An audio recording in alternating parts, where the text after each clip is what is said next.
শত নাম একটা বই আছে, দেখেছেন আপনারা?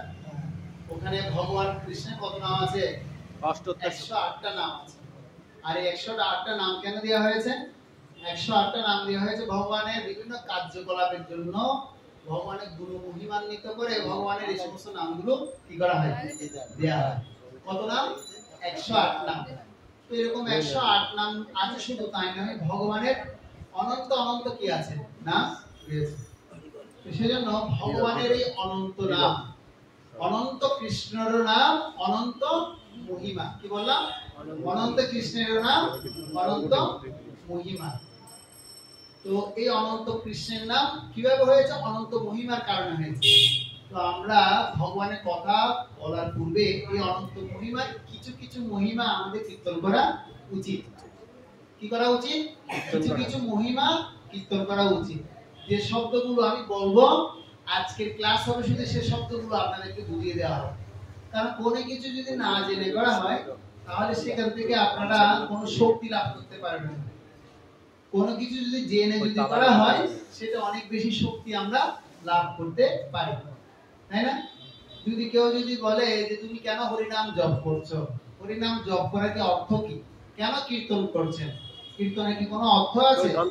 যদি আমি যথাযথভাবে হরিনামের অর্থ না জানি, কীর্তনের অর্থ না জানি, ভগবানের কথার অর্থগুলো যদি না বুঝি, কীর্তন করার অর্থগুলো যদি না বুঝি, তাহলে সে কীর্তন করার কোনো কি থাকে না, সার্থকতা থাকে না। তথাপি ভগবানের নাম কেউ জেনে করুক বা না জেনে করুক, তার মঙ্গল হবে। বুঝা যাচ্ছে কি বলতে চাইছি? আর আমি কথা যেগুলো বলবো, ভগবানের কথাগুলো বলার সময় হয়তো আমার অনেক ভুল ত্রুটি হতে পারে, তো আপনারা সেটা ক্ষমা সুন্দর দৃষ্টিতে দেখবেন। আর যদি আপনারা মনোযোগ দিয়ে যদি শ্রবণ করেন, তাহলে এখান থেকে অনেক কিছু নিয়ে যেতে পারবেন। তো আমরা বলি এই যে হরিনাম যেখানে হচ্ছে, এই হরিনাম করার স্থানটাকে বলা হচ্ছে নামের হাট। কিসের হাট? নামের হাট। আপনারা হাটে গেছেন, হাটে যান আপনারা? হাটে কি জন্য যান আপনারা? বাজার সদাই করতে যান। বাজার সদাই করার জন্য অনেক পয়সার দরকার, মানে পকেটে পয়সা নিয়ে বা ব্যাগের মধ্যে পয়সা নিয়ে বা আপনাদের মায়েদের আঁচলের মধ্যে পয়সা বেঁধে কোথায় যান? বাজারে যান। কি করতে? মানে হাটে যান বাজার করতে। তো ওগুলো পয়সা দিয়ে কিনতে হয়। তো এই জায়গাটা হচ্ছে একটা বাজারের মতো, কিন্তু এটা পয়সা দিয়ে কেনার মতো বাজার নয়। এটাকে বলা হচ্ছে নামের হাট। এটা কিসের হাট? নামের হাট। এই নামের হাটে আপনার পয়সা দিয়ে কি করা যাবে না, নাম কেনা যাবে না। নাম কিনতে হলে আপনার দুইটা কাজ করতে হবে। একটা হচ্ছে মনোযোগ সহকারে শুনতে হবে, আর শ্রদ্ধা কি করতে হবে? শ্রদ্ধা মূল্য দিতে হবে। শ্রদ্ধা মানে টাকার বদলে কি দিতে হবে? শ্রদ্ধা দিতে হবে। টাকার বদলে কি দিতে হবে? শ্রদ্ধা। শ্রদ্ধা মূল্যে এই নাম কিনতে পাওয়া যায়। এই ভগবানের কথাগুলো কিনতে পারবে কি দিয়ে?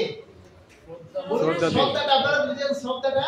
যেমন মন্দিরে কারা আসে, মন্দিরে যাদের ভগবানের প্রতি শ্রদ্ধা আছে, বিশ্বাস আছে, তারাই কোথায় আসে? মন্দিরে আসে।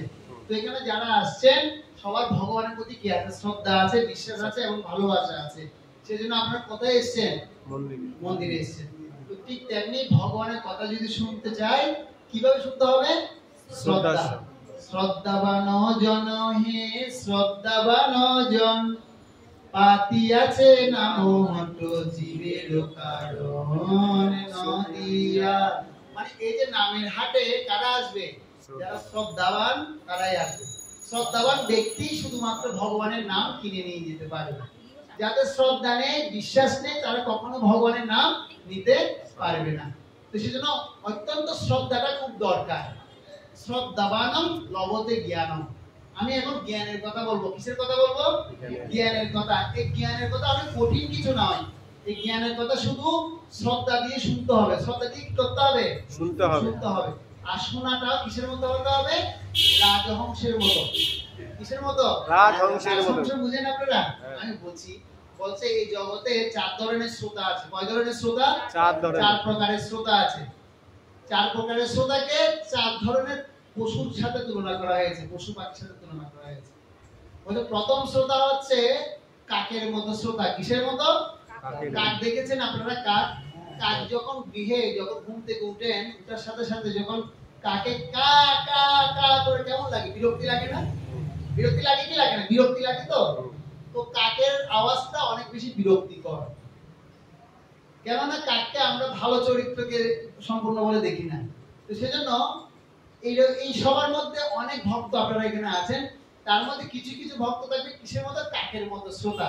সে কি করবে, সে যা শুনছে সে সব কথাগুলো শুনে কা কা কা কা করে সেটা কি করে দিবে, নষ্ট করে দিবে, সেটা হৃদয়ের মধ্যে নিতে পারবে না। এটাকে প্রথম বলা আছে প্রথম শ্রোতা কিসের মতো, কাকের মতো। আমি জিজ্ঞাসা করবো কিন্তু সবাইকে, আমি অনেক কষ্ট করে দূর থেকে এখানে এসেছি আপনাদের এখানে এই ভগবানের কথা বলার জন্য, সেজন্য এটা আপনাদের মনোযোগ দিয়ে শুনতে হবে। প্রথম শ্রোতা কিসের মতো, কাকের মতো, কাকের মতো। দ্বিতীয় শ্রোতা হচ্ছে ব্যাঙের মতো শ্রোতা। কিসের মতো, ব্যাঙ দেখেছেন আপনারা? আশা করি এখানে অনেক ব্যাঙ দেখা যায়। তো ব্যাঙ দেখবেন, আমরা ছোটবেলায় যখন গ্রামে বড় হয়েছি, ব্যাঙ ঘরের কোণে বসে থাকতো বা কোনো জায়গায় কোণের মধ্যে বসে থাকতো, আর সে ব্যাঙ কি করতো, সেখান থেকে লাফিয়ে লাফিয়ে আরেক জায়গায় যেত। তো যখন লাফিয়ে দিত, লাফ দিত যখন দেওয়ার সময় সে কি করতো, ওই জায়গায় মলমূত্র ত্যাগ করে পালিয়ে যেত। দেখেছেন কিনা আপনারা? যায় তো সে ব্যাঙ কি করবে, সে লাফিয়ে লাফিয়ে যাবে। অর্থাৎ ওই ব্যাঙের মতো শ্রোতাদের কাজ কি সেটা শুনুন। যে এখানে সবার মধ্যে কিছু শ্রোতা থাকবে যারা শুনবে, শুনে শুনে সব মনোযোগ দিয়ে শুনবে, শুনে ওই জিনিসগুলো ওই জায়গায় রেখে আরেক জায়গায় চলে যাবে। অর্থাৎ যা শুনেছেন সব শোনাগুলো কোথায় থাকবে, শুধুমাত্র এখানেই থাকবে, এগুলো আর ঘরে নিয়ে যেতে পারবেন না, এটা আর মনের মধ্যে রাখতে পারবে না। সেটাকে কিসের মতো শ্রোতা বলছে, ব্যাঙের মতো শ্রোতা। তাই প্রথম শ্রোতাকে কাকের মতো, দ্বিতীয় শ্রোতা ব্যাঙের মতো। এবার হচ্ছে 3 নাম্বার শ্রোতা। 3 নাম্বার শ্রোতা হচ্ছে শৃগালের মতো। কিসের মতো, শৃগাল, শিয়াল। তো দেখবেন আমাদের এই হরি সভার মধ্যে এমন এমন কিছু ব্যক্তিরা আসবে বা কিছু ভক্ত থাকবে যারা এই ভগবানের কথা শুনবে, ঠিক আছে, শুনে আবার ওটাকে অন্যভাবে ব্যাখ্যা করবে। দুষ্ট বুদ্ধি, শিয়াল কি করে, দুষ্ট বুদ্ধি ফাঁদতে দেয়। শিয়াল কি করে, শিয়ালের কাজ কি, সে দুষ্ট বুদ্ধি আচরণ করা। এরকম সবার মধ্যে অনেকে থাকবে কিসের মতো, শিয়ালের মতো। সে কথাগুলো শুনবে, শুনে কে ওটাকে ব্যতিক্রম ভাবে উপস্থাপনা করবে। সে সেটাকে সঠিক পথে সেটা কি করবে না, সেটা গ্রহণ করবে না, সে অন্যভাবে উপস্থাপন করবে। এই শ্রোতাকে কিসের মতো শ্রোতা বলা হচ্ছে, শিয়াল। তাহলে প্রথম শ্রোতা কি, কাক, দ্বিতীয় শ্রোতা ব্যাঙ, তৃতীয় শ্রোতা শৃগাল। এবার হচ্ছে 4 নাম্বার শ্রোতা। কয়জন শ্রোতা বলেছি, 4 প্রকারের শ্রোতা। এইটা খুব মনোযোগ দিয়ে শুনতে হবে। এই 4 নাম্বার শ্রোতা বলা হচ্ছে, আপনারা রাজহংস দেখেছেন, রাজহাঁস? কে কে দেখেছেন দেখে হাত তুলুন দেখি। সত্যি আপনারা রাজহাঁস দেখেছেন? আচ্ছা, কেমন রাজহাঁসটা কেমন বলুন, কেমন দেখতে? লম্বা, গলাটা লম্বা, এরকম বড় চেহারা। আপনারা কেউ দেখেন রাজহংস, কেউ দেখেন? কেন বলছি শুনুন, এই রাজহংস কিন্তু দুর্লভ, বর্তমানে এই রাজহংস দেখা যায় না। আপনারা যেটা দেখেছেন ওই হাঁসের নাম হচ্ছে রাধা হাঁস। রাধা হাঁসকে আপনারা রাজহাঁস বলছেন। রাজহংস কেমন? রাজহংস হচ্ছে পুরো শ্বেত শুভ্র, মানে পুরো সাদা, ধবধবে সাদা। আর এই রাজহংস দুর্লভ, সচরাচর সব জায়গায় পাওয়া যায় না। এই রাজহংস কি করে, আপনার বিশেষ করে রাজার বাড়িতে থাকতো। তো বর্তমান সময়ে এরকম রাজা দেখা যায় না, আর এরকম হাঁসও দেখা যায় না। তো এখন আমরা সেই হাঁসের প্রজাতি স্বরূপ রাধা হাঁসকে দেখি আর কি, সেটাকে আমরা রাজহাঁস বলছি। তো তাই ধরে নিতে পারেন। তো এই রাজহংসের কাজ হচ্ছে কি, তাকে যদি দুধ এবং জল যদি মিশ্রণ করে দেওয়া হয়, কি দুধ এবং জল মানে পানি যদি মিক্স করে দেওয়া হয়, সে দুধটুকু গ্রহণ করবে, পানিটুকু ছেড়ে দিবে। অর্থাৎ তার এমন বুদ্ধি, এমন দক্ষতা, সে ওখান থেকে ভালোটুকু গ্রহণ করবে, বাকিটুকু সে কি করবে, ছেড়ে দিবে। তো বলছে এই 4 ধরনের প্রাণীর মধ্যে কোন প্রাণীকে আপনাদের ভালো লেগেছে? যার যে প্রাণী ভালো লেগেছে সে সেভাবে এখান থেকে কথা নিয়ে যেতে পারবে, ঠিক আছে? এবার দেখি আপনারা বলুন কার কোন প্রাণী ভালো লেগেছে, আমি জিজ্ঞাসা করে দেখি। বুঝতে পেরেছেন তো আমি কি বলেছি? হরে কৃষ্ণ। কয় ধরনের শ্রোতার কথা বলেছি? প্রথম কি, কাকের মতো, পিছন দিক থেকে প্রথম কি, কাক, দ্বিতীয় ব্যাঙ, তৃতীয় শৃগাল, চতুর্থ রাজহংস। এখন কার মতো শ্রোতা হবেন? এবার মাতাজি আপনি বলুন দেখি কার মতো শ্রোতা হতে চান আপনি? রাজহংস। হাততালি। কেন আপনি রাজহংসের মতো শুনতে চান? বলুন, শুনতে চাই কেন? মানে যেটা ভালো লাগবে সেটাই গ্রহণ করব, খারাপটুকু বর্জন করব। Very good. এবার আমি আরেকজনকে জিজ্ঞাসা করি, মাতাজি আপনি বলুন, আপনি কার মতো শুনতে চান? আপনি শেষে, হ্যাঁ আপনি বলুন। রাজহংস? কেন কেন কেন কেন রাজহংস কেন শুনতে যাই? রাজহংসের মতো কারণটা কি বলুন? ওনার মধ্যে অনেক গুণ আছে। হাততালি হাততালি, খুব সুন্দর। দেখুন আপনারা নিজেরা নিজে আনসার দিচ্ছেন, আমি কিন্তু আপনার কথা বলিনি, আপনারা বুদ্ধি দিয়ে বলছেন। তো সেজন্য বলা হচ্ছে, এটা আমি বলবো না, এটাই গৌর আনন্দে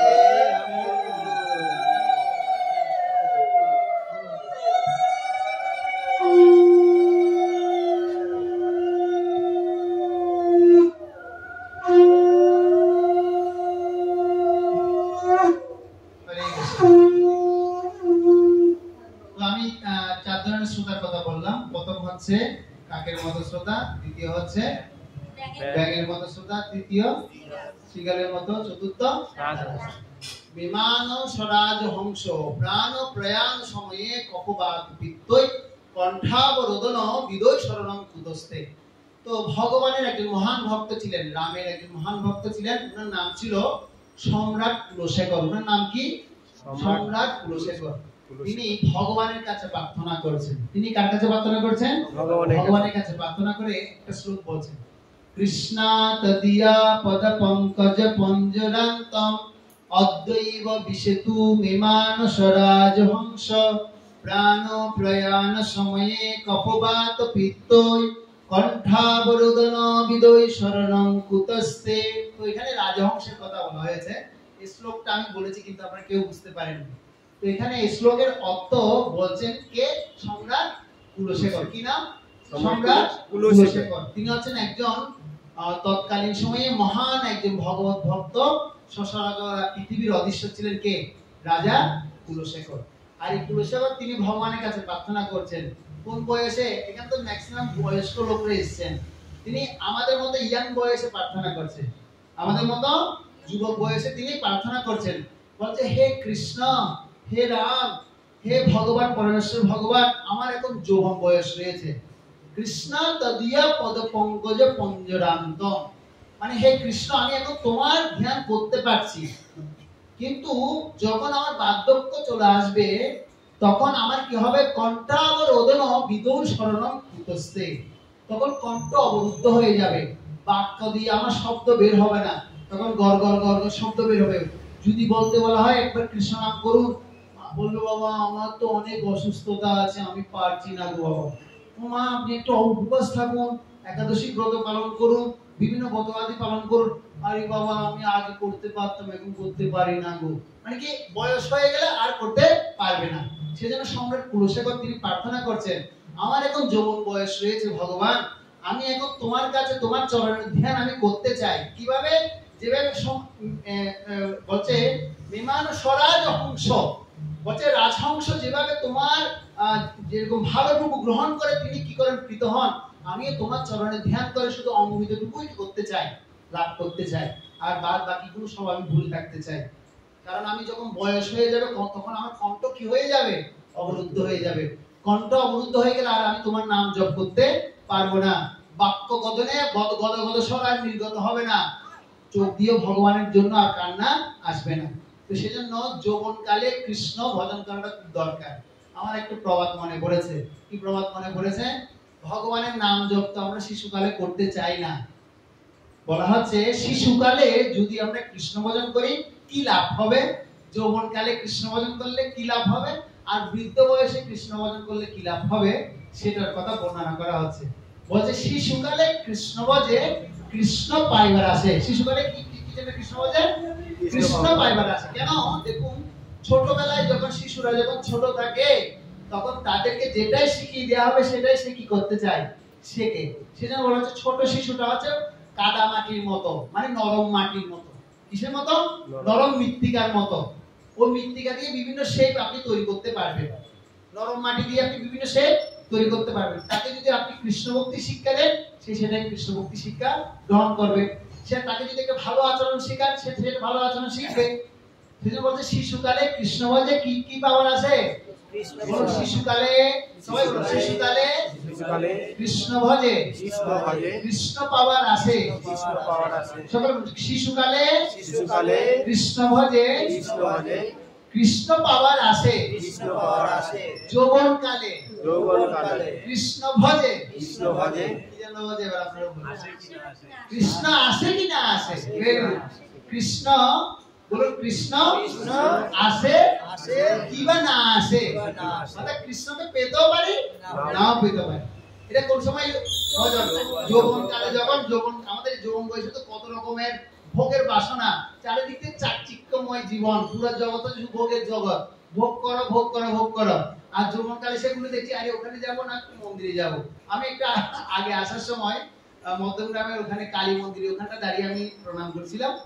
আর পাশে ইয়াং যুবতীরা যাচ্ছে, তারা মানে প্রণাম দিয়ে যাচ্ছে, চলে যাচ্ছে ভাবে কিভাবে চলে যাচ্ছে, প্রণামটা কিভাবে দিচ্ছে দেখুন, দিয়ে চলে যাচ্ছে। আমি তখন চিন্তা করছি, দেখুন যৌবনকালে কৃষ্ণ বলে কৃষ্ণ আসে কি না, তারপর ভগবানের শব্দ আছে দিয়ে কোন রকমে যাচ্ছে। এটা কি কোন পর্যায়ে? যৌবনকালের পর্যায়ে। তো এরকম আমাদের যদি পরিস্থিতি হয়, তাহলে বৃদ্ধকালে কি জন্য কৃষ্ণ বলছি সেটা তো জানা দরকার। বৃদ্ধকালে কৃষ্ণ ভজে, সবাই বৃদ্ধকালে কৃষ্ণ ভজে জমেরও তর আছে। কার তর আছে? জমের ভয়ে এবার কি করবে? বার্ধক্য এখন উপায় বিহিত তাতে দিন কিঞ্চন। মানে বার্ধক্য যখন আমার চলে আসবে, তখন তার কোনো সামর্থ্য নেই। যখন যুবক বয়স থাকে, তখন পকেট ভর্তি টাকা থাকে, শরীরে শক্তি থাকে, ভোগ করার প্রবণতা থাকে, আবার ভোগ করতে থাকি। আর যখন বয়স হয়ে যাবে, তখন ভোগ করার প্রবল ইচ্ছা থাকলেও শক্তি নেই, সামর্থ্য নেই। তখন কি হয়ে যায়? তখন ভয় ভীতিতে থাকে, বলছে না না আমরা আর এখন কি। দেখুন, সেজন্য ম্যাক্সিমাম এখানে বয়স্ক লোকরাই আসছে। ইয়াং মেয়ে, ছেলে মেয়ে কতজন আছে? আছে? একজন আছে। Very good. ওর সাথে আমরা আছি কয়েকজন। ঠিক আছে, আর কিছুদিন পর আমরাও কি হয়ে যাব? আস্তে আস্তে বৃদ্ধ হয়ে যাব। তো সেজন্য আমাদের কৃষ্ণ ভজনটা কখন থেকে শুরু করা উচিত? তোমার এখন বয়স কত বাবু? তোমার বয়স কত? নেই, ছেলে বয়স কত? বলো বলো বলো। ওর কত বছর বয়স? 7 বছর। 7 বছর। তো ওর থেকে আরো 2 বছরের ছোট ছিলেন ধ্রুব মহারাজ, যে ভগবানকে 5 বছর বয়সে কি করেছিলেন? পেয়েছিলেন। তো বলছে শিশুকালে কৃষ্ণ ভজন করতে বলছে। তো এখানে আমাদের শিশু ছেলে মেয়ে আছে, সেজন্য উচিত কি এবার যাদের সন্তান সন্ততি আছে, যাদের নাতি পুতি আছে, সবাইকে ধরে ধরে কোথায় নিয়ে আসতে হবে? মন্দিরে নিয়ে আসতে হবে। আমরা সনাতনীরা এই কালচারগুলো নষ্ট করে ফেলছি। কিন্তু দেখুন অন্যান্য ধর্মাবলম্বী যারা আছে, তারা শিশুকাল থেকে তাদেরকে কি শিক্ষা দেওয়া আছে? তাদের কোরআন শরীফের শিক্ষা দিয়ে দিচ্ছে, তারা কত সুন্দর মসজিদে যাচ্ছে, নামাজ পড়ছে, কত কিছু করছে। কিন্তু আমাদের শিশুরা কই আছে? গীতা স্কুলে ভগবত গীতা ক্লাস করতে আসে? এখানে ভগবত গীতার ক্লাস হয়, গীতা ক্লাস হয়, গীতা স্কুলের ক্লাস হয়। না হলে আপনারা গীতা স্কুল চালু করছেন না কেন? কত দুর্ভাগ্য। আমাদের সন্তানরা তাহলে কি শিখবে? তারা তো সবাই নাস্তিকতাপন্ন হয়ে যাবে, তারা তো ভগবান বিমুখ ভাবে চলবে। তো আমাদের ভারতবর্ষের অধিকারটা তো তারা হারিয়ে ফেলবে। আর যে ভারতবর্ষের শিক্ষা সারা বিশ্বের মধ্যে আজকে মানুষ কি করছে? গ্রহণ করছে। সেটা কেন আমরা পালন করব না? তো আমি সেজন্য এতগুলো কথা বলার কারণ হচ্ছে, আমাদের মনোযোগ সহকারে কি করতে হবে? শুনতে হবে। কার মতো শুনতে হবে?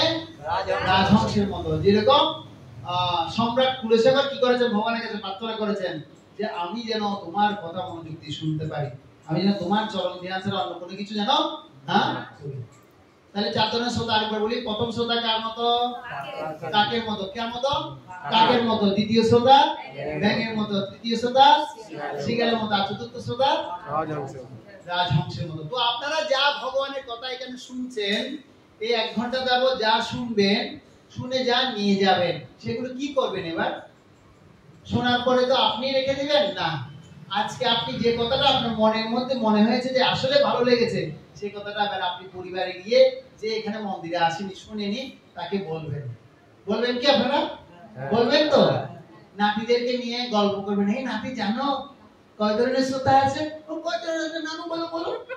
তো সে বলবে, আরে জানো 4 ধরনের শ্রোতা আছে। কিরকম? কাকের মতো শ্রোতা। কি ঠাম্মি কি বলছো কাকের মতো শুনতে? বলছে হ্যাঁ আজকে প্রভুই বাবা বলেছে। বলবেন আপনারা, বললে কি হবে? যেটা শুনছেন সেটা কি হবে? মনের মধ্যে গেঁথে যাবে। আর বলার মাধ্যমে বলে শোনার পরে শ্রবণ, শ্রবণের পর মনন, মননের পর কীর্তন, মননের পর কি কীর্তন, কীর্তন মানে বলা, আরেকজনকে বলতে হবে।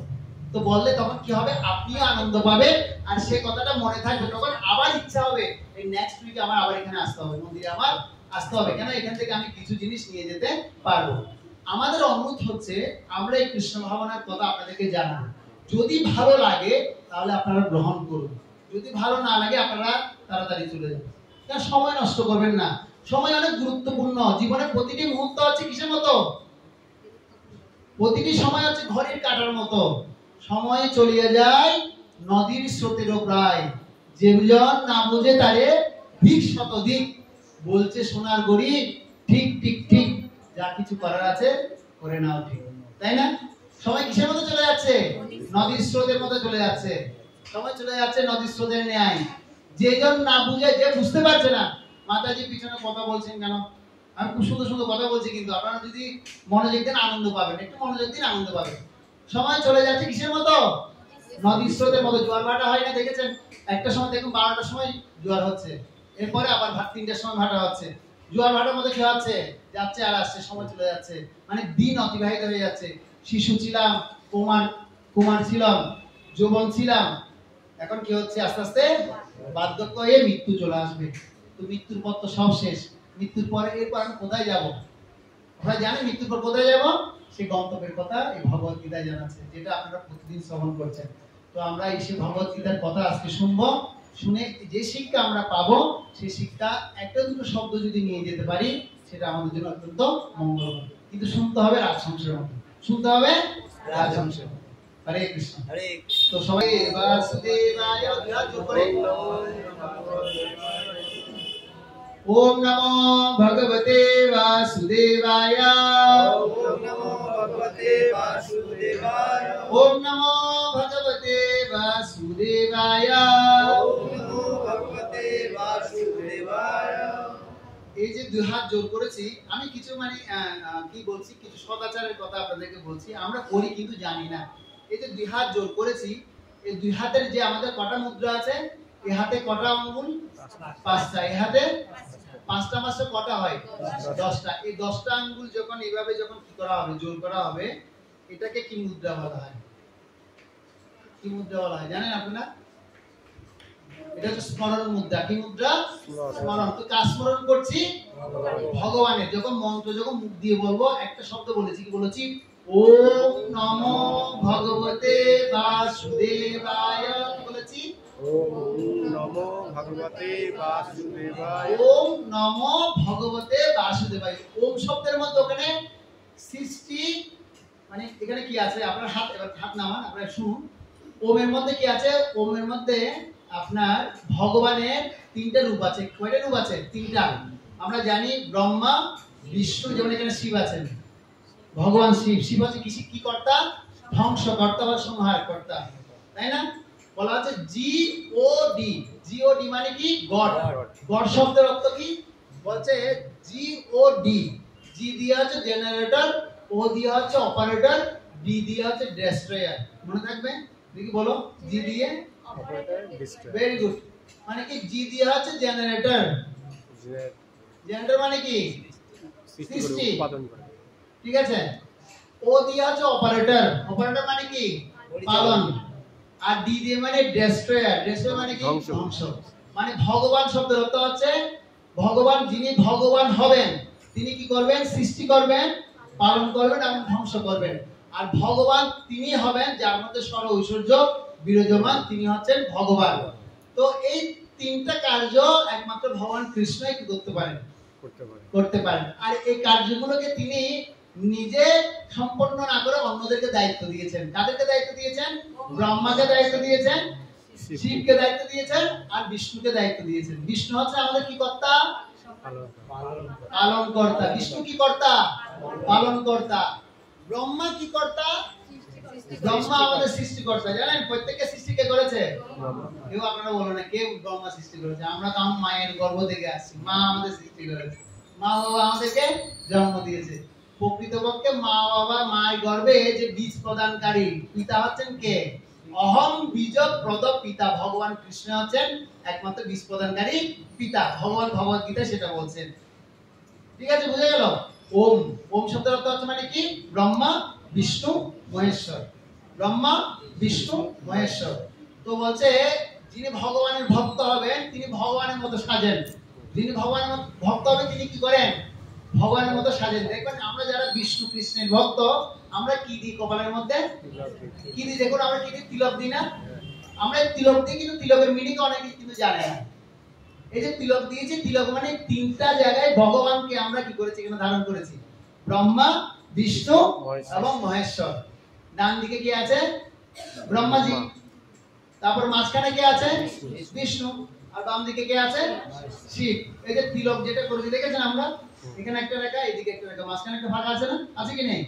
আর এই যে এই জায়গায় যেটা আছে তিনি হচ্ছেন ভগবানের পরম ভক্ত কে? তুলসী মহারানী। তো সেজন্য আমরা তিলকটা করি। আর এই ওম শব্দের অর্থ মানে হচ্ছে এভাবে বর্ণনা করা হচ্ছে, ওম নমো। নমো মানে কি করছি? প্রণাম নিবেদন করছি। ওম নমো ভগবতে। ভগবতে শব্দের অর্থ হচ্ছে কি? ভগবান বাসুদেবকে। ভগবান বাসুদেবকে, ভগবানকে। ভগবত মানে কি? ভগবানকে। ভগবান শব্দের অর্থ হচ্ছে কি? ভগ শব্দের অর্থ সমস্ত কিছু, আর বান শব্দের অর্থ হচ্ছে অধীশ্বর। যিনি সমস্ত কিছুর অধীশ্বর তিনি হচ্ছেন ভগবান। মনে থাকবে, ভগবান শব্দের অর্থ কি? যিনি সমস্ত কিছুর অধীশ্বর তিনি ভগবান। ভগবান শব্দের অর্থ কি বলুন? যিনি সমস্ত কিছুর অধীশ্বর তিনি হচ্ছেন ভগবান। ভগ ভগবান। ভগবান। ভগ শব্দের অর্থ হচ্ছে সমস্ত কিছু। বলুন ভগ শব্দের অর্থ কি? সমস্ত কিছু। আর বান শব্দের অর্থ কি? অধীশ্বর। যিনি সমস্ত কিছুর অধীশ্বর তিনি কে? ভগবান। মনে থাকবে? তাহলে ওম নমো ভগবতে বাসুদেবায়। বাসুদেবায় মানে হচ্ছে কি? কৃষ্ণকে আমরা কি করছি? বাসুদেব বলে ডাকছি। বাসুদেব কেন নাম হয়েছে? বসুদেবের পুত্র বিধায় তার নাম কি? বসুদেবের পুত্র বিধায় তার নাম কি? বাসুদেব।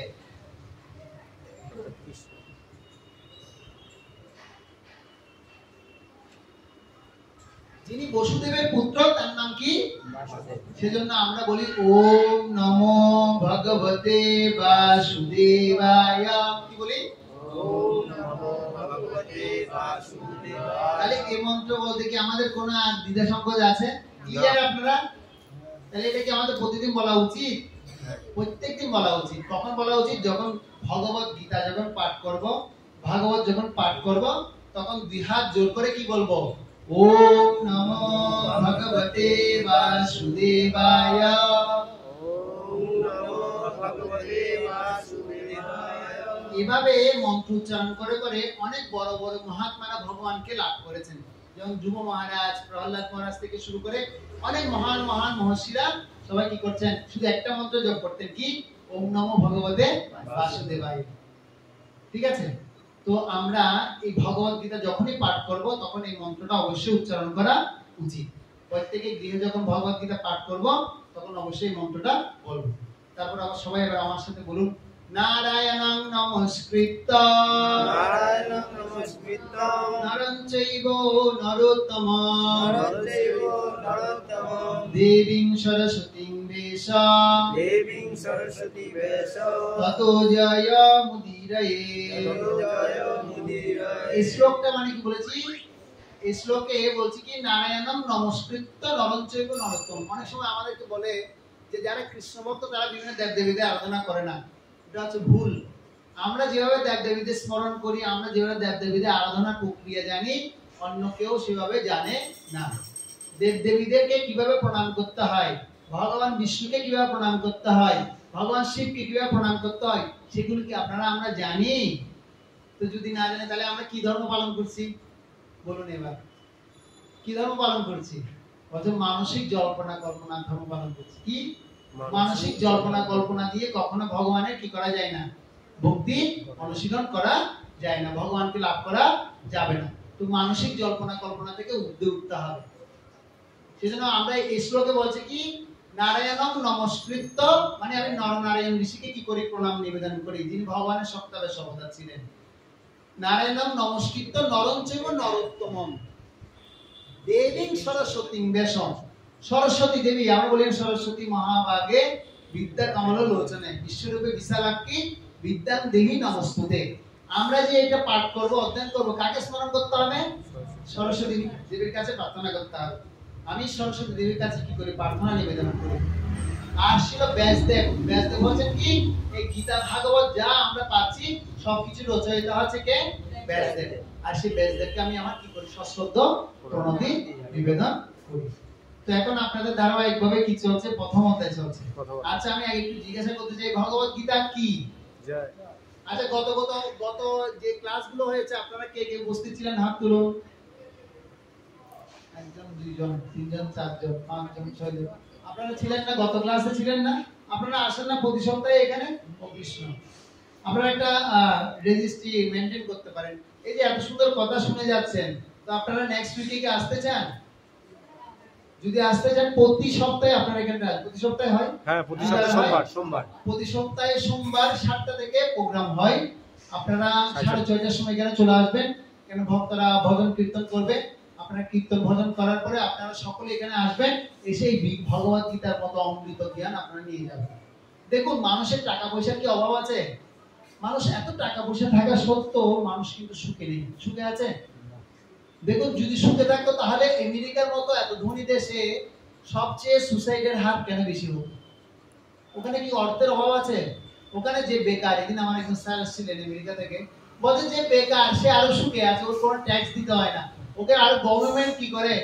ওকে আর গভর্নমেন্ট ওকে মাসে মাসে হাজার হাজার টাকা পে করে। সে যেন ভিক্ষা যেন না করে, সেজন্য। কারণ ভিক্ষা করলে তো তার দেশের সুনাম কি হয়ে যাবে? নষ্ট হয়ে যাবে। কিন্তু তার স্বভাব হচ্ছে সে ভিক্ষা করবে। তাকে এত ট্যাক্স দেওয়ার পর, তাকে এত সুযোগ সুবিধা দেওয়ার পরে সে কি করে? ভিক্ষা করে। তো মুখ্য বক্তব্যের বিষয় হচ্ছে এদের এত টাকা পয়সা থাকা সত্ত্বেও সেখানকার দেশের মানুষরা কি করছে? আত্মহত্যা করছে। তো আত্মহত্যার কারণ কি? আত্মহত্যার কারণ হচ্ছে মানসিকভাবে যদি কারো সন্তুষ্টি না থাকে, মন যদি শান্ত না থাকে, মন যদি চঞ্চল থাকে, সে চঞ্চল মন সবসময় হচ্ছে বানরের মতো। চঞ্চল মন কিসের মতো? বানর মন। বানর কি স্থির না অস্থির? দেখেছেন বানর? দেখেছেন আপনারা? দেখবেন বানর সে যদি বসেও থাকে, সে চোখে পিটিপিটি করবে, মাথা চুলকাবে, এও করবে, মানে সে সব সময় কি করতে থাকবে? সব সময় তার হচ্ছে বানর। তো আমাদের মনটা ঠিক ওইরকম বানর মতো যদি চঞ্চল মন হয়, তাহলে আমি ভগবানকে আর লাভ করতে পারবো না। ভগবানকে লাভ করাটা হচ্ছে মনুষ্য জীবনের কর্তব্য। মনুষ্য জীবনকে তুলনা করা হচ্ছে দুর্লভ জীবন। কিসের জীবন? দুর্লভ। সৃষ্টি সেরা জীব কারা? সৃষ্টি সেরা জীব কারা? কাকে সৃষ্টি সেরা জীব বলে? শিয়াল, পশু, কুকুর, কুত্তা, বিড়ালকে বলা হয় না মানুষকে বলা হয়? তো মানুষ কেন সৃষ্টি সেরা জীব সেটা আপনারা জানেন? কেন, কিসের জন্য মানুষ সৃষ্টি সেরা জীব জানেন আপনারা? বলছে আমরা খাওয়া দাওয়া করি, কুকুররা খাওয়া দাওয়া করে, পশুরা খাওয়া দাওয়া করে। আমরা ঘুমাই, কুকুররা ঘুমায়। তারপর আমরাও বংশবৃদ্ধি করি আর পশুরা বংশবৃদ্ধি করে। তারপর কি করে? আমরা আত্মরক্ষা করি, পশুরা আত্মরক্ষা করে। তো আমরা যদি পশুর মতো যদি সমান হয়ে যাই, তাহলে আমরা সৃষ্টি সেরা জীব কিভাবে হব? তাহলে আমাদেরকে তো সৃষ্টি সেরা জীব তাই জন্য বলা হচ্ছে না। মানুষ যদি সৃষ্টি সেরা জীব হয়, তাহলে কি কারণে মানুষ সৃষ্টি সেরা জীব সেটা আমাদের প্রত্যেককে বোঝা দরকার। সৃষ্টি সেরা জীব কেন সে সম্পর্কে মহাভারতের একটা গল্প পর্বের একটা শ্লোক আছে।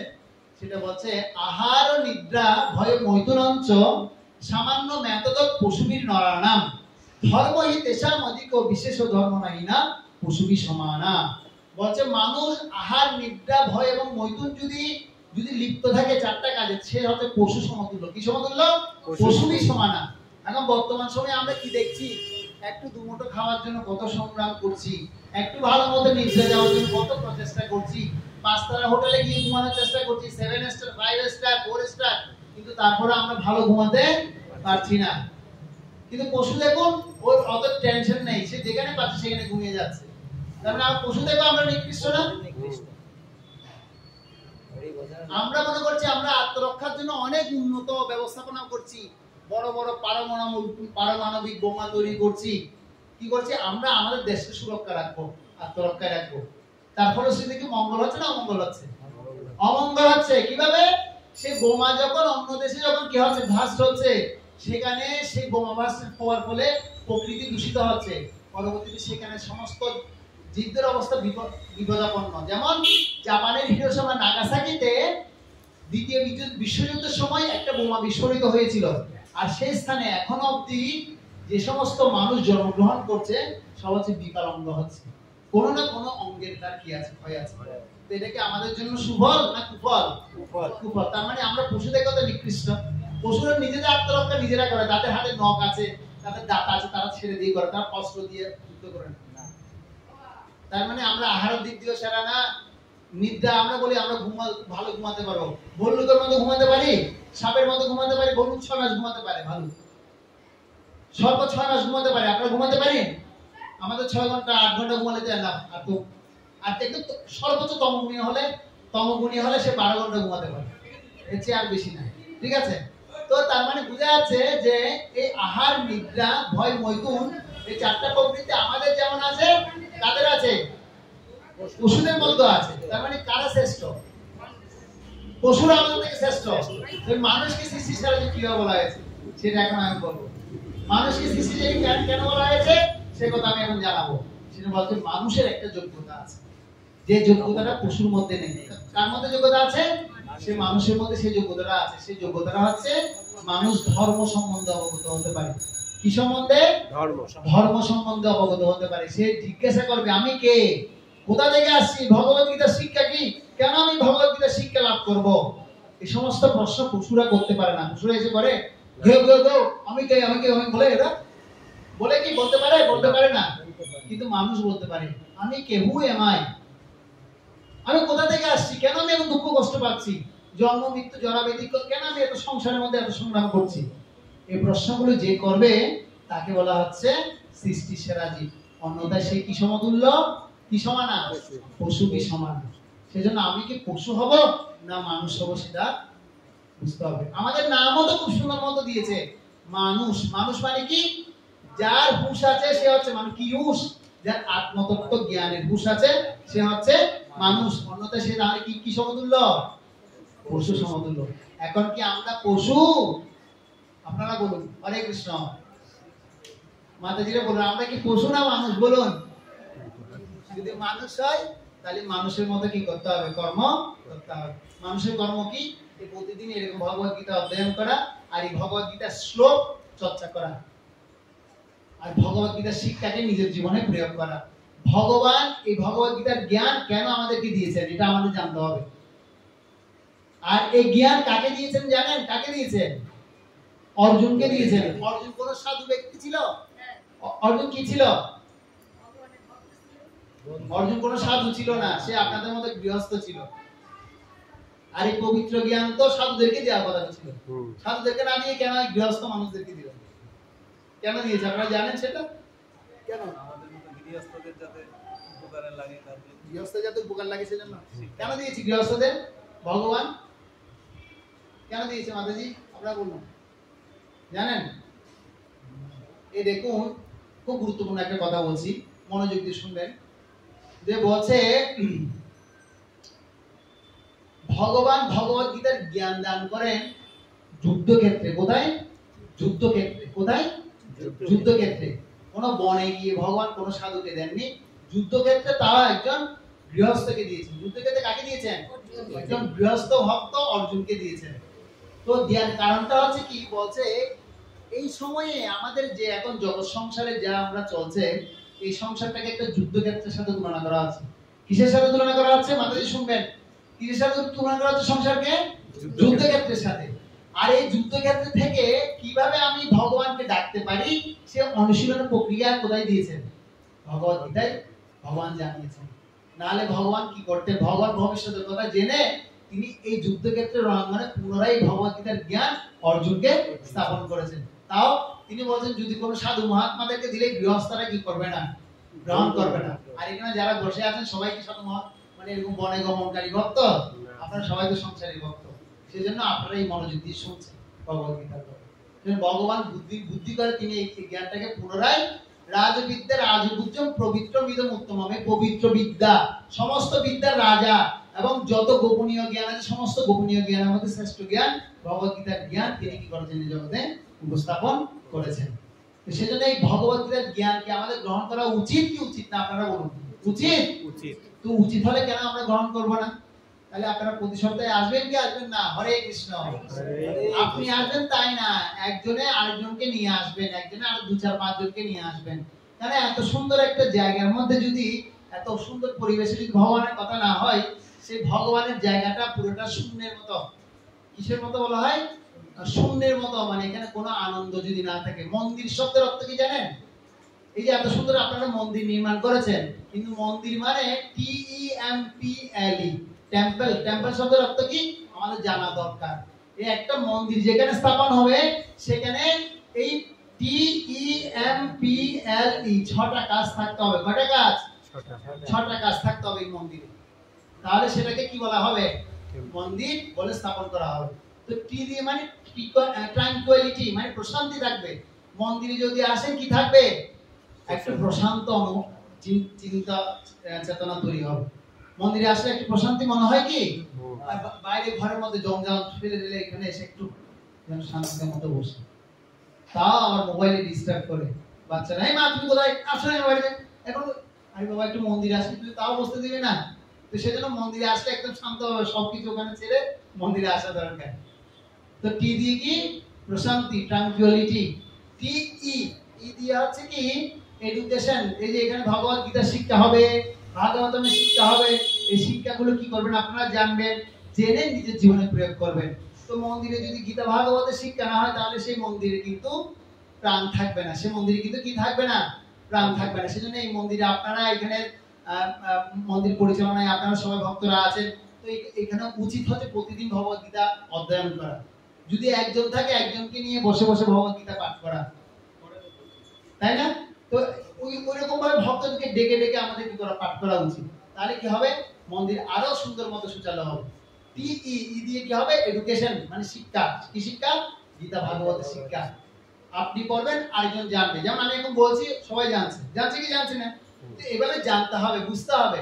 তাহলে বুঝতে বুঝতে বুঝতে সে ভগবানের মন্দির পুরা ঝকঝকে হয়ে যাবে, ভক্ত ভক্ত অরণ্য হয়ে যাবে। হবে কি হবে না? হবে। হবে। TEM, এম দিয়ে হচ্ছে মেডিকেশন। এম দিয়ে কি? মেডিকেশন মানে আমরা এক একজন বিভিন্ন রোগের দ্বারা আক্রান্ত। আমাদের যখন কারো ডায়াবেটিস হয়, ডায়াবেটিসের ওষুধ খান না আপনারা? মেডিসিন নিতে হয় তো হয় না? অনেকে ডায়াবেটিস আছে, কিন্তু কারো ডায়াবেটিস আছে হাত তুলে দেখি।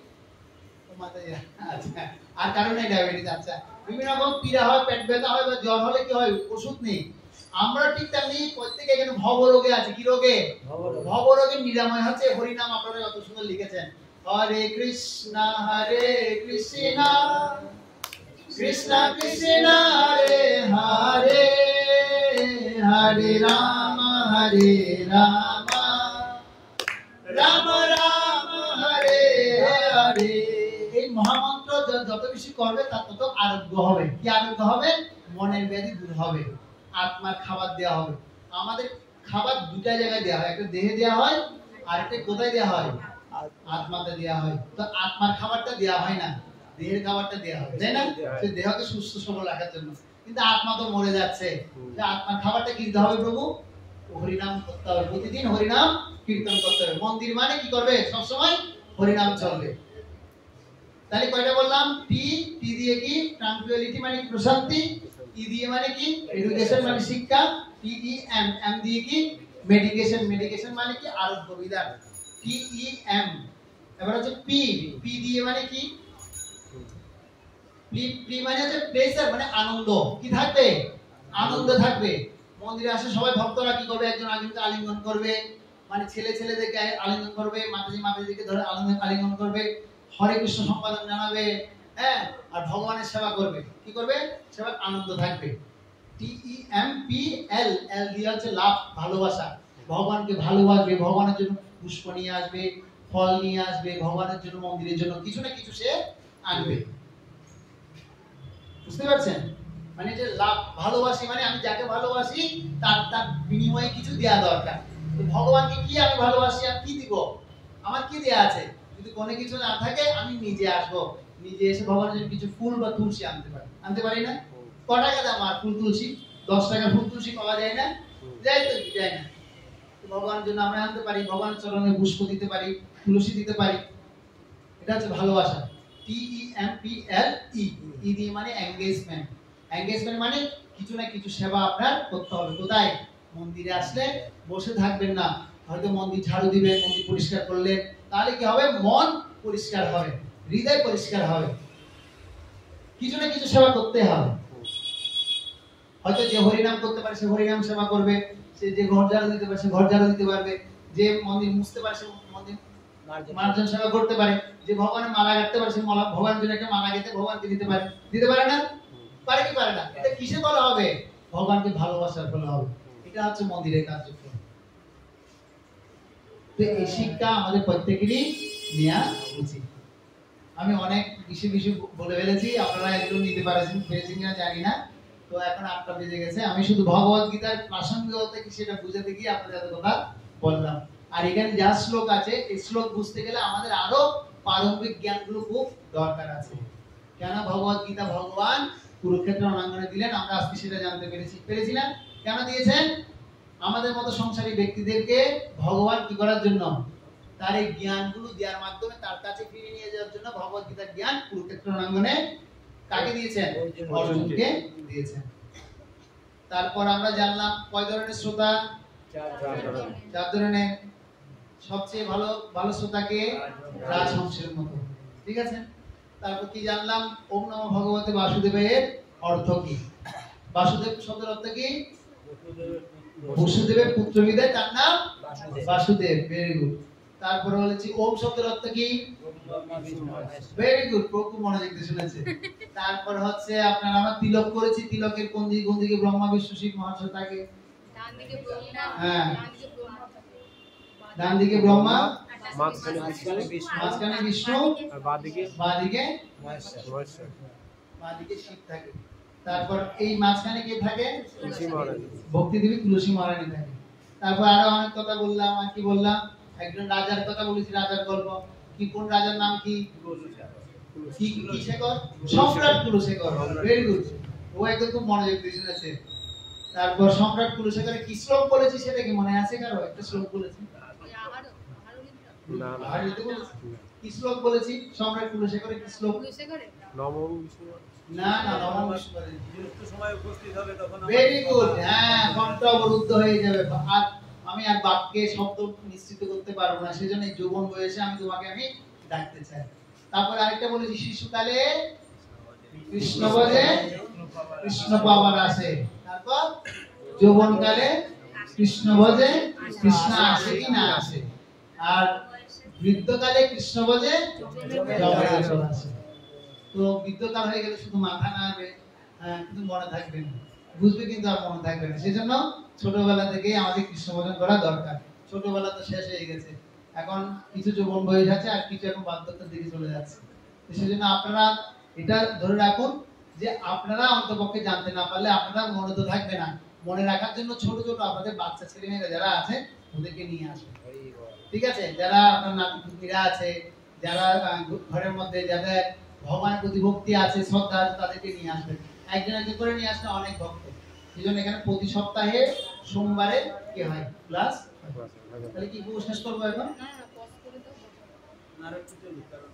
ভালো করে বলুন, কত অধ্যায় ভগবত গীতা? 18 অধ্যায়। কনফিউশন কেন? কত অধ্যায়? 18। সবাই বল ঠিক আছে তো? 18 অধ্যায় 19 অধ্যায়?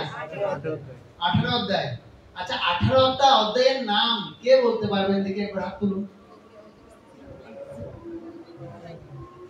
পারবেন না? আপনারা সবাই সনাতনী না? সনাতনী কি? আপনারা সবাই হিন্দু বলেন না সনাতনী বলেন? কোনটা? কি? ভগবত গীতা। হিন্দু ধর্ম গ্রন্থ কি? ভগবত গীতা। ভগবত গীতায় 700টা শ্লোক রয়েছে। কতটা শ্লোক রয়েছে? 700 খানা শ্লোক রয়েছে, 18টি অধ্যায় রয়েছে। তো আজকে আমি আপনাদেরকে 18টা অধ্যায়ের নাম বলবো, তার মধ্যে 6টা অধ্যায়ের নাম মুখস্থ করাবো। আজকে হচ্ছে এটা আমাদের কার্যক্রম, ঠিক আছে? তো আমি খুব সহজভাবে মুখস্থ করাবো, আপনারা যারা মনোযোগ দিবেন তারা মুখস্থ হয়ে যাবে। একটু মনোযোগ দিলে আপনাদের মুখস্থ হয়ে যাবে। তো আমি প্রথমে বলছি, আপনারা আমার সাথে সাথে আমি বলবো, আমার পরে বলবেন, কেমন? প্রথম অধ্যায়। প্রথম অধ্যায়। অর্জুন বিষাদ যোগ। দ্বিতীয় অধ্যায় সাংখ্য যোগ। তৃতীয় অধ্যায় সবাই বলছেন না কেন, বড় বড় করে বলতে হবে। তৃতীয় অধ্যায় কর্মযোগ। চতুর্থ অধ্যায় জ্ঞান যোগ। পঞ্চম অধ্যায় কর্মসন্ন্যাস যোগ। ষষ্ঠ অধ্যায় ধ্যান যোগ। সপ্তম অধ্যায় বিজ্ঞান যোগ। অষ্টম অধ্যায় অক্ষর ব্রহ্ম যোগ। নবম অধ্যায় রাজযোগ উচ্চ যোগ। দশম অধ্যায় বিভূতি যোগ। একাদশ অধ্যায় বিশ্বরূপ দর্শন যোগ। দ্বাদশ অধ্যায় ভক্তি যোগ। ত্রয়োদশ অধ্যায় প্রকৃতি পুরুষ বিবেক যোগ। প্রকৃতি পুরুষ বিবেক যোগ। কি বলেছি? প্রকৃতি পুরুষ বিবেক যোগ। প্রকৃতি পুরুষ বিবেক বিভাগ বলিনি, বিবেক যোগ। তারপর চতুর্দশ অধ্যায় গুণত্রয় বিভাগ যোগ। প্রথমে একটা কি বলেছি? বিবেক। আর দ্বিতীয়টা কি বলেছি? বিভাগ। মনে থাকবে তো? তারপর পঞ্চদশ অধ্যায় পদে পুরুষোত্তম, মানে পুরুষোত্তম যোগ। ষোড়শ অধ্যায় দৈবাসুর সম্পদ বিভাগ যোগ। সপ্তদশ অধ্যায় শ্রদ্ধাত্রয় বিভাগ যোগ। অষ্টাদশ অধ্যায় মুখ্য যোগ। ঠিক আছে? এবার শুধু 6টা অধ্যায় টেকনিক্যালি মুখস্থ করা হবে। মনে থাকবে তো? কিভাবে টেকনিক্যালি? প্রথম অধ্যায় আছে বিষাদ। বিষাদ মানে দুঃখ কষ্ট। তো আপনি যখন প্রথম অধ্যায় আসবে তখন মুখের মধ্যে গালের মধ্যে হাত দিবেন, মানে কি বিষাদগ্রস্ত হয়ে পড়ে থাকে না, মানে তার কি হয়, একদম মন খারাপ হয়ে থাকে না, থাকে কি থাকে না, একদম মেজাজ খারাপ হয়ে থাকে বা চিন্তিত হয়ে থাকে। বিষাদ যেরকম হয়, দুঃখ দুর্দশা যেরকম মনে হয়। প্রথম অধ্যায়ের নাম কি তাহলে? বিষাদ যোগ। গালের মধ্যে হাত দিলে কি মনে করবেন? বিষাদ যোগ। দ্বিতীয় অধ্যায় হচ্ছে সাংখ্য শব্দের অর্থ হচ্ছে আত্মা। সাংখ্য শব্দের অর্থ কি? আত্মা। আত্মা হৃদয়ে থাকে। আত্মা কোথায় থাকে? হৃৎপিণ্ডে। দ্বিতীয় অধ্যায় যখন হবে তখন মনে করতে হবে আত্মার কথা। আত্মার আরেক নাম হচ্ছে কি? সাংখ্য। সাংখ্য শব্দের অর্থ কি? আত্মা। এই আত্মা সম্পর্কে জানার পদ্ধতিটাকে বলা হচ্ছে যোগ। আত্মার যোগকে বলা হয় সাংখ্য যোগ। মনে রাখবে? দ্বিতীয় অধ্যায়ের নাম কি? সাংখ্য যোগ। তাহলে প্রথম অধ্যায় কি? বিষাদ যোগ। প্রথম অধ্যায় কি? বিষাদ যোগ। দ্বিতীয় অধ্যায় সাংখ্য যোগ। তৃতীয় অধ্যায় হচ্ছে কি? মানুষ আমরা এখন কিসে ব্যস্ত? কর্মে ব্যস্ত। মানুষ কিসে ব্যস্ত? কর্মে ব্যস্ত। কিন্তু কর্ম করে কর্মের ফলটা ভগবানকে দেয় না। এই কর্ম করে কর্মের ফলটা যদি ভগবানকে দিয়ে দেওয়া হবে তখন সেটা হয়ে যাবে যোগ। সেটা কি হয়ে যাবে? যোগ। সেটাকে বলা হয় কর্মযোগ। সেটাকে বলা হয় কি? কর্মযোগ। এজন্য বলে কৃষ্ণের সংসার করো ছাড়িও অনাচার, জীবে দয়া কৃষ্ণ নাম সর্বধর্মসার। মানে কৃষ্ণের জন্য কর্ম করতে বলছে, কৃষ্ণের জন্য সংসার করতে বলছে। তাহলে কর্মটা কাকে দিয়ে দিব? ভগবানকে। ভগবানকে যখন দিবে সেটা কি হয়ে যাবে? যোগ হয়ে যাবে। তাহলে তৃতীয় অধ্যায় যখন আসবে তখন দৌড়াদৌড়ি স্টাইলটা দেখাবে, মানে কি দৌড়ছে ছুটছে কিসের জন্য? কর্মের জন্য। কর্ম যোগ। কর্ম যোগ। প্রথম অধ্যায় বিষাদ যোগ। প্রথম অধ্যায় বিষাদ যোগ। দ্বিতীয় অধ্যায় সাংখ্য যোগ। তৃতীয় অধ্যায় কর্মযোগ। মনে রাখবে? দেখি আপনি বলুন। প্রথম অধ্যায় বিষাদ যোগ, দ্বিতীয় অধ্যায় অথবা আত্মা যোগ বলুন আপনি। হ্যাঁ, তার তৃতীয় অধ্যায় কর্মযোগ। দেখে তিনটা তো মুখস্থ হয়ে গেল না? হলো কি হলো না? বয়স্করা মুখস্থ করতে পারছেন? কেন পারবেন না বলুন তো? বয়স হয়ে গেছে, এখন মনে থাকবে না। বাবা আমি তোমার কথা শুনছি তো, কিন্তু আমার মনে থাকবে না। না আমি তাই বলছেন না, মনে থাকে না গো। তোমার কত কম সুন্দর, কত সুন্দর তো কথা বলছো, কিন্তু আমার মনে থাকে না গো বাবা, মনে থাকবে না। সেজন্য কোন বয়সে শিখতে হবে? কোন বয়সে? ইয়াং বয়সে। যারা বলে এই যুবতী কালে তুই কি করছিস, এই সমস্ত গুলো করছিস, এখনো সময় হয়নি, এখনো সময় হয়নি, বয়স হলে করবি, ছি ছি ছি ছি ছি এগুলো করছিস। তো যারা এরকম বলে তারা কত বড় একটা, মানে কি, আমার খুব জীবনের ক্ষতি করছে। সে কি আমার ভালো বন্ধু? সে আমার কখনো ভালো হতে পারে না। কারণ প্রভু দেখুন, বয়স যখন হয়ে যাবে আপনার, আমার এখানটা মানে ব্যথা শুরু হয়ে গেছে। কারণ এটা বয়সের সাথে দেহে ক্ষয় হওয়া শুরু করবে। দেহের 6টা পরিবর্তন: জন্ম, বৃদ্ধি, স্থিতি, উপজাত সৃষ্টি, তারপর কি হবে? ক্ষয় হবে, তারপর মৃত্যু হবে। জন্ম, বৃদ্ধি, স্থিতি, উপজাত সৃষ্টি, ক্ষয়, মৃত্যু। তো সেজন্য দেহটা কি হবে সবসময় ডিস্টার্ব করবে। যুবককালে শিখে নিতে হবে। যুবক বয়সে এখন আপনাদের আস্তে আস্তে বার্ধক্য আসছে, মানে 40 এজ পার হয়ে গেলে বার্ধক্য শুরু হয়ে গেছে, 40 এর পরে বার্ধক্যের কোটা শুরু হয়ে গেছে, তাই না? আচ্ছা, তার মানে তৃতীয় অধ্যায় পর্যন্ত মুখস্থ করলাম তো। প্রথম অধ্যায় বিষাদযোগ, দ্বিতীয় অধ্যায় সাংখ্যযোগ, তৃতীয় অধ্যায় কর্মযোগ, চতুর্থ অধ্যায়। যখন চতুর্থ অধ্যায় হবে তখন মাথার মধ্যে কি আছে? ঘিলু আছে। ঘিলু মানে কি? মস্তিষ্ক। মস্তিষ্ককে কি বলি? জ্ঞান। জ্ঞান। মস্তিষ্ক মানে কি? জ্ঞান। জ্ঞান। চতুর্থ অধ্যায় আসলে মাথায় বাড়ি দিবেন। চতুর্থ অধ্যায় কি দিবেন? মাথায় বাড়ি। মাথায় বাড়ি দিবেন। তাহলে কি কিসের কথা মনে পড়বে? আরে মাথায় জ্ঞান আছে নাকি? ঠিক আছে, জ্ঞান। চতুর্থ অধ্যায় কি যোগ? জ্ঞান যোগ। এরপর আছে কি? মানুষ কর্ম করতে করতে হাঁপিয়ে উঠে, মানে ক্লান্ত হয়ে অবশ্রান্ত হয়ে যায়, আর কর্ম ভালো লাগে না, তখন তারা সন্ন্যাসী বেশ ধরে। তারা কিসের বেশ ধরে? সন্ন্যাসী বেশ। সেজন্য বলা হচ্ছে কর্ম থেকে নিষ্কৃতি লাভ করে যে ভগবানের সাথে যুক্ত হয়ে গেছে, সেটাকে বলা হচ্ছে কর্মসন্ন্যাস যোগ। সেটাকে কি বলা হয়? কর্মসন্ন্যাস। পঞ্চম অধ্যায় কি নাম? কর্মসন্ন্যাস যোগ। পঞ্চম অধ্যায় কর্মসন্ন্যাস যোগ। মনে থাকবে। এবার হচ্ছে ষষ্ঠ অধ্যায়। ষষ্ঠ অধ্যায় আসলে কিচ্ছু করতে হবে না। যারা এইভাবে বসে আছেন, এভাবে বসে আছেন, এভাবে বসে আছেন, সবাই আমার মতো হয়ে যান। এভাবে সবাই আমার মতো হয়ে যান। দুই হাতের আঙ্গুল এভাবে দিয়ে বসুন। এই যে এভাবে দিয়ে এভাবে বসে যান। এটা কি করছেন? ধ্যান যোগ। কই বসলেন না তো? বসুন, ধ্যানের মতো বসুন, তাহলে মনে থাকবে না, মনে থাকবে না। তাইলে কিন্তু মনে থাকবে না। তাহলে কি যোগ এটা? ধ্যান যোগ। ধ্যান যোগ। এই ষষ্ঠ অধ্যায় পর্যন্ত আপনাদের মুখস্থ করালাম। পরবর্তীতে আবার যখন আসবো তখন 8টা অধ্যায় আপনাদেরকে মুখস্থ করাবো। এরপরে আবার যখন আসবো 8টা অধ্যায় মুখস্থ করাবো। ঠিক আছে? তাহলে কে এবার বলতে পারবেন প্রথম থেকে 6টা অধ্যায়ের নাম? আপনি বলতে পারবেন মাতাজি? দেখে বা চেষ্টা করুন। প্রথম অধ্যায় কি? আপনাকে বলতে বলেছি? মা তোমার কোনো জিজ্ঞেস ছিল? আচ্ছা, আপনি বলুন মাতাজি, আপনি বলুন। চেষ্টা করুন, আমরা সবাই লিখে দেবো। প্রথম অধ্যায় কি যোগ? আপনাকে না ওই মাতাজিকে বলছি, বলুন। পারবেন? পারবেন? আচ্ছা, আপনি বলুন। বিষাদ যোগ। দ্বিতীয় অধ্যায় শঙ্খ না? শঙ্খ না, সাংখ্য। সাংখ্য। তারপর শঙ্কর কথা মনে থাকলে সাংখ্য কথা মনে থাকবে। ঠিক আছে? সাংখ্য যোগ। তৃতীয় অধ্যায় কর্মযোগ। হ্যাঁ। চতুর্থ অধ্যায় জ্ঞান যোগ। পঞ্চম অধ্যায় সন্ন্যাস। সন্ন্যাস কি? সন্ন্যাস। কর্মসন্ন্যাস যোগ। আর তারপর ধ্যান। Very good. আপনাদের একটা হাততালি। আজকে পারবেন। বয়স্কদের মধ্যে কর্মযোগ। চতুর্থ অধ্যায় কর্ম থেকে বিশ্রাম নিলে কি হয়? কর্মসন্ন্যাস। কর্মসন্ন্যাস যোগ। ষষ্ঠ অধ্যায় চতুর্থ অধ্যায় কি? জ্ঞান যোগ। পঞ্চম অধ্যায় কর্মসন্ন্যাস যোগ। ষষ্ঠ অধ্যায় কি যোগ? এটা ধ্যান যোগ। হরি বল। এবার প্রভুদের থেকে আপনি বলুন।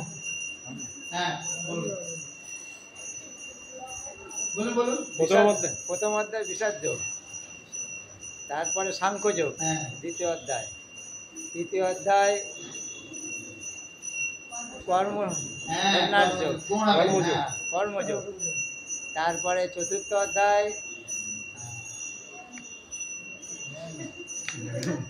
জ্ঞান যোগ। পঞ্চম অধ্যায় কর্মসন্ন্যাস যোগ। আর ষষ্ঠম অধ্যায় ধ্যান যোগ। Very good. প্রথম অধ্যায় অর্জুন বিষাদ যোগ, দ্বিতীয় অধ্যায় সাংখ্যযোগ, তৃতীয় অধ্যায় কর্মযোগ, চতুর্থ অধ্যায় জ্ঞানযোগ, পঞ্চম অধ্যায় কর্মসন্ন্যাস যোগ, আর ষষ্ঠ অধ্যায় তোমার ধ্যান যোগ।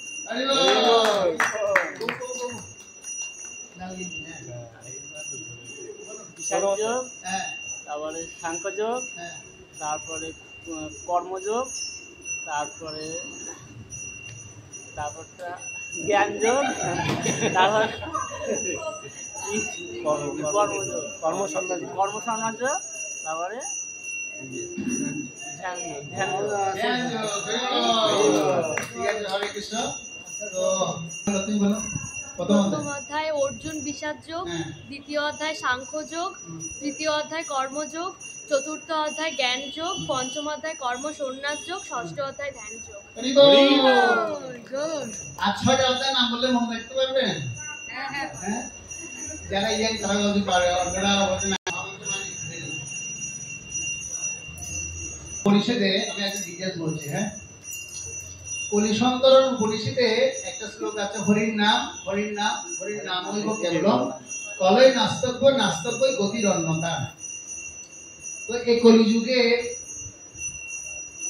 কলিযুগের ধর্ম সম্পর্কে কলিসন্তরণ উপনিষদে খুব সুন্দর মতো বর্ণনা করা হয়েছে। কলিসন্তরণ উপনিষদ মানে হচ্ছে কি, আমাদের 108টা উপনিষদ আছে। 108টা উপনিষদের মধ্যে একটা উপনিষদ হচ্ছে কলিসন্তরণ উপনিষদ। তো সেখানে এই হরিনাম সম্পর্কে ব্যাখ্যা করা হচ্ছে। তো ওখানে ব্যাখ্যা দিয়ে বর্ণনা করছে যে 4টা যুগে 4 ধরনের ধর্ম ছিল। সত্য যুগে 1 ধরনের ধর্ম ছিল, ত্রেতা যুগে 1 ধরনের ধর্ম ছিল, দ্বাপর যুগে 1 ধরনের ধর্ম ছিল, আর কলিযুগে 1 ধরনের ধর্মপন্থা। কারণ সত্য যুগের মানুষ কলিযুগের মানুষ থেকে অনেক গুণ বেশি বাস্তব। কলিযুগে বলা হচ্ছে মানুষের আয়ুষ্কাল হচ্ছে 100 বছর। কত বছর? 100 বছর। আর এই 100-র সাথে আরেকটা শূন্য যদি জুড়ে দেন তাহলে কত বছর হবে? 1000 বছর হলে সেটা হবে দ্বাপর যুগের বয়স। দ্বাপর যুগে মানুষের আয়ুষ কত বছর? মানুষ 1000 বছর বাঁচবে। আর 1000-এর সাথে আরেকটা শূন্য যখন জুড়ে দিবে তখন হবে কি 10,000 বছর। সেটা কোন যুগের মানুষের আয়ু? ত্রেতা যুগের মানুষের আয়ু। আর সত্য যুগের মানুষের আয়ু হচ্ছে কি আরেকটা শূন্য দিবে 1 লক্ষ বছর। সত্য যুগের মানুষটা 1 লক্ষ বছর বাঁচবে। সেজন্য মানুষ বলতো সত্য যুগে মানুষ হাজার হাজার বছর ধরে তপস্যা করতো। তো হাজার হাজার বছর ধরে তপস্যা করলে সেটা কোনো কঠিন ব্যাপার না। কেন? তার আয়ুষ্কাল তো 1 লক্ষ বছর। তো আমাদেরও ঠিক তেমনি এই 100 বছরের আয়ুষ্কাল হচ্ছে সীমিত। এই সীমিত আয়ুষ্কালের জন্য আমাদেরও নির্দিষ্ট একটা ধর্মপন্থা কলিসন্তরণ উপনিষদে কি করা হয়েছে? উল্লেখ করা হয়েছে। তো সেই উল্লেখ করা ধর্ম শিক্ষাটা হচ্ছে কি হরে কৃষ্ণ মহামন্ত্র। সেই জন্য চৈতন্য চরিতামৃতে বর্ণনা করা হচ্ছে 4 যুগে 4 ধর্ম জীবের কারণ, কলিযুগে ধর্ম হয় নাম সংকীর্তন। একমাত্র কলিযুগে নামযজ্ঞ সার, আর কোন ধর্মে নাহি হয় পার। আর যতই ধর্ম করি না কেন সব ধর্মকে বলা হচ্ছে কি পৃথিবীতে যাহা কিছু ধর্ম নামে চলে ভাগবত কহে তাহা পরিপূর্ণ চলে। সব হচ্ছে কি ছল ধর্ম। কি ধর্ম? ছল ধর্ম, দেশ ধর্ম, আর হচ্ছে বিদ্রোহী ধর্মের মতো। তো এগুলো কপট ধর্ম কথা বলা হচ্ছে। তো যারা একমাত্র এই যুগে হরিনাম করবে, যেমন এই মন্দিরে প্রত্যেকে কি করে? হরিনাম করে। যেহেতু সে হরিনাম লেখা আছে, নাহলে কিন্তু লেখা রাখতো না। তার মানে হরিনামের পন্থায় আছে। তো যারা হরিনাম করছে তারা কিন্তু ভগবানের পথে আছে। তো যারা হরিনাম করছে না তারা ভগবানের পথে নেই তাই নয়, তারা কিন্তু সরাসরি ভাবে ভগবানের পথে নেই। কথা ব্যাখ্যাটা হচ্ছে এটা, যারা ভগবানের নাম জপ করছে না তারা ভগবানের পন্থায় নেই তাই না, তারা অন্যভাবে আছে। যেমন সহজ পন্থা যেটা, সেটা আমাদের অনুশীলন করা দরকার। এই সহজ পন্থার জন্য ভগবান কি করেছেন? এই মহামন্ত্র নিয়ে আসছেন। বলছে গোলকেরও প্রেম নাম হরিনাম সংকীর্তন। গোলক ধামের নাম হচ্ছে হরিনাম। গোলক ধাম মানে কি?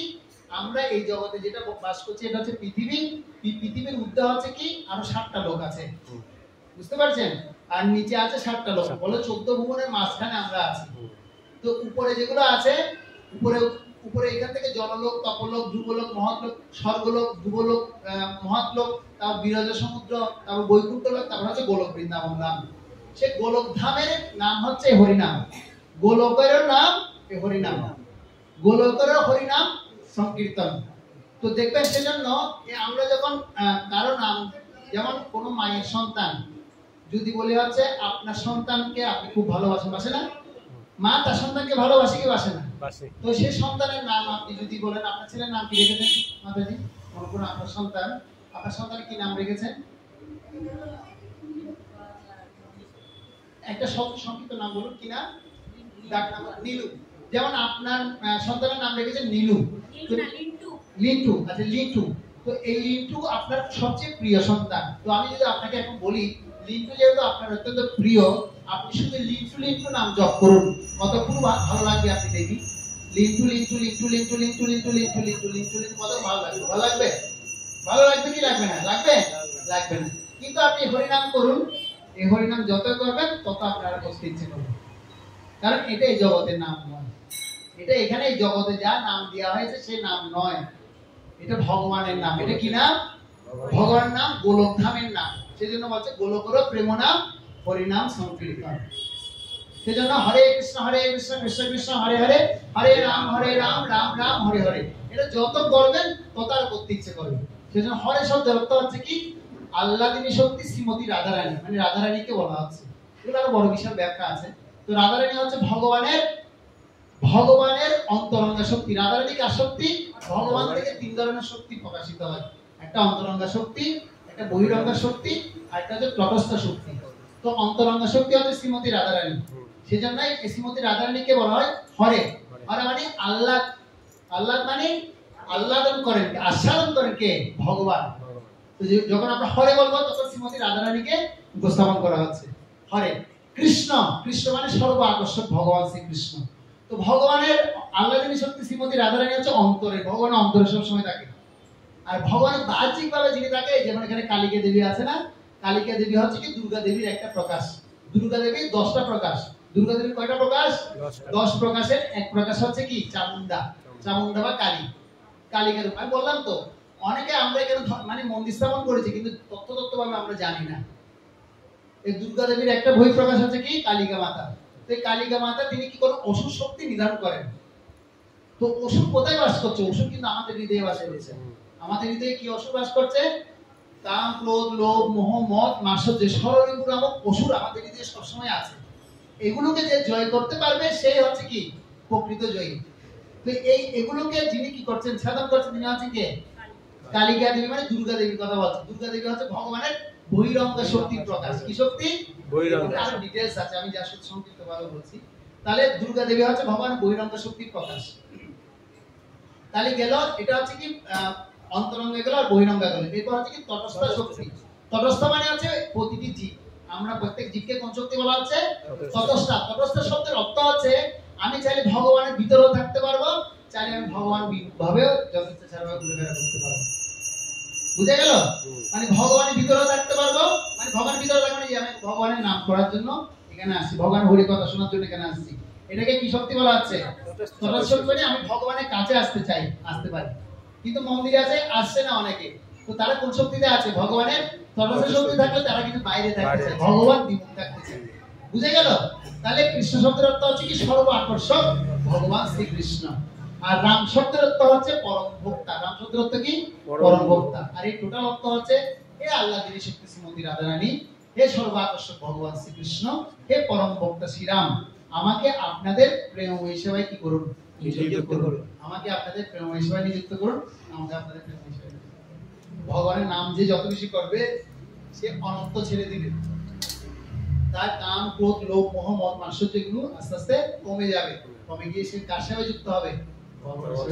যেমন এখানে যারা ভগবানের ভক্তি যাপন করছে তারা কোনো লাজ লজ্জা শরম নেই, তিনি একা একা বসে হরিনাম করছে। কেন লাজ লজ্জা নেই? কারণ তার শরম নেই। কেন? কারণ তিনি ভগবানের গুণকীর্তন করছে।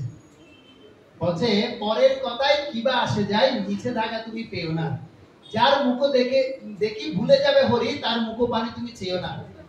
জীবনের কথা হচ্ছে এটা, যার মুখে হরিনাম থাকবে না তার মুখে আমি চাইবো না, দেখবো না। ভগবান বিমুখ যেটা আমাকে করবে, যেমন আমাকে আসক্তিমূলক কাজের মধ্যে যুক্ত করাবে, হয়তো তাস পাশা জুয়া খেলার মধ্যে আমাকে ঢুকাবে, আমি সেখানে যাব না। কেন যাব না? সেটা আমার কি বিস্মৃত করছে, ভগবান বিমুখ রাখছে, সে ভগবান বিমুখ কাজে আমি যাব না। যে কাজের মধ্যে আমার ভগবানকে যুক্ত রাখবে সে কাজে আমার কি করতে হবে? আসতে হবে।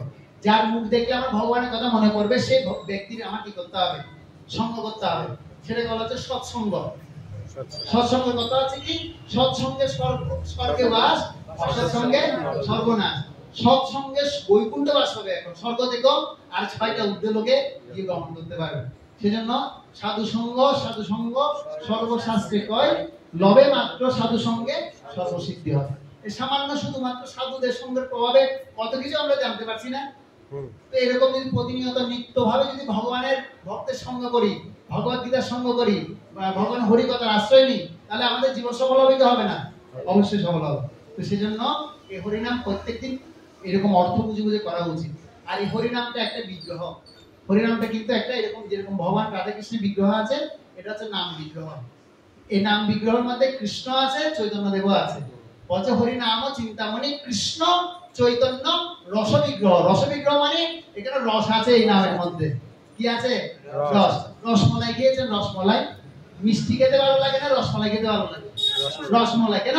রসমলাই অত টেস্ট, এই নামের মধ্যে অত টেস্ট আছে। যদি কেউ নিরপরাধে নাম নেয় সে নামের কি ভালো, সে আনন্দ পাবে। হরে কৃষ্ণ কৃষ্ণ কৃষ্ণ হরে হরে, হরে রাম রাম রাম হরে হরে। আর এই নাম যদি কেউ করে তার থেকে আর বিউটি পার্লারে গিয়ে গাড়ি খরচা করতে হবে না। সত্যি কথা বলছি, এটা একটা সিক্রেট কথা বলে দিলাম। তার নাম যত করবে তার মুখ দিয়ে তত সৌন্দর্য বের হবে। কেউ সুন্দর হতে চাই নাম করলে হবে না, ঠিক আছে না? ও আপনি কোনো বিউটি পার্লারে কোনো জায়গায় যান কিনা? যে তাকে ও দেখে কত সুন্দর না, হাসি কথা না? তো এইভাবে কি করবে, সবাই হরিনাম করবে আর সুন্দর হয়ে যাবে। বয়স্ক ব্যক্তিরাও যৌবন হয়ে যাবেন। সত্যি আমাদের ইসকন ফাউন্ডার আচার্য শিল প্রভুপাদ, তিনি আপনাদের মতো বয়সে 70 বছর বয়সে তিনি আমেরিকায় গেছেন, গিয়ে হরিনাম দিয়ে সমস্ত যুবক যুবতীকে ভক্ত বানিয়েছেন, বৃদ্ধদেরকে না। আমরা তো ইয়াং হয়ে বয়স্কদেরকে ক্লাস দিচ্ছি, আর উনি বুড়া হয়ে ইয়াংদেরকে ক্লাস দিয়েছে। এটা হচ্ছে মানে প্রভুপাদের মহত্ব। জয় শ্রী প্রভুপাদ কি জয়, আমাদের গৌর ভক্তবৃন্দ কি জয়, জয় আমাদের বৈষ্ণব বৃন্দ কি জয়, রাধে গোবিন্দ মন্দির কি জয়, জয় গৌর সীতানাথ প্রেমানন্দে।